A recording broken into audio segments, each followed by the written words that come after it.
पुरी जिलार कल्याण मंडप ठारे 18तम किरोगी और 10तम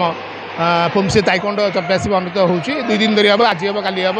आउ एथरे 5.5 ऊर्ध्व बालक बालिका विभिन्न कैटेगोरी सुपर सब जूनियर कैडेट जूनियर सीनियर रे अंशग्रहण करछन्ती एवं एथरे जो पिला माने सब भल रिजल्ट करिवे से आसंत मास हबा होतिबा राज्य स्तर प्रतियोगिता अंशग्रहण करिवे।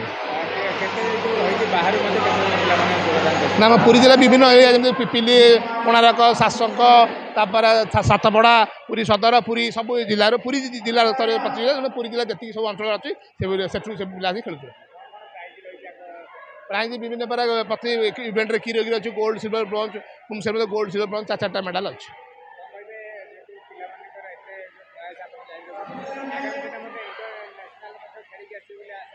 ना निश्चय पिला प्राक्ट कर सब क्रेडिट कोच कोच दिन राति कष्ट कर पिला परिश्रम कर आशा कर पुरी जिले मुझे जाइए और मैंने इंटरनेशनल स्तर में किसी मेडाल मारी आशा कर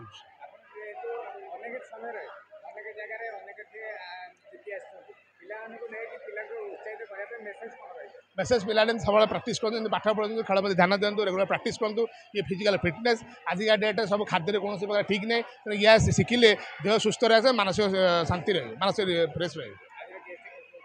आज गेस्ट अच्छी जिला स्तर क्रीड़ा अधिकारी अच्छा ओडिशा जिला पुरी जिला आथलेटिक्स संघर साधारण संपादक अच्छा रवि शंकर पथियारी और Puri boxing taekwondo academy coach Sudarshan Sahu सी आसवे किसी समय पर काली आमर सांसद माननीय सांसद संबित पात्र महोदय सी भी मानने इच्छा काली गेस्ट भाव आस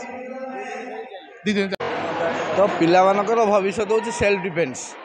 निजे तो प्रतिरक्षा करेंगे 5 जन लोक आसिले रखिपारे निज सेल्फ शिक्षा नहीं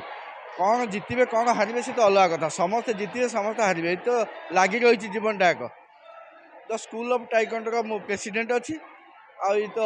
18th कारगी चलची प्लस 10th पुमसी चलची ये आमर पुरी समस्त डिस्ट्रिक्टर समस्त पिला भाग नहीं सब स्कूल पिला माने भाग नहीं आमर 50 पिला 50 इवेंट रे भाग नहीं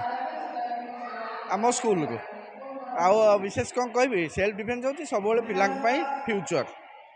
आ विशेष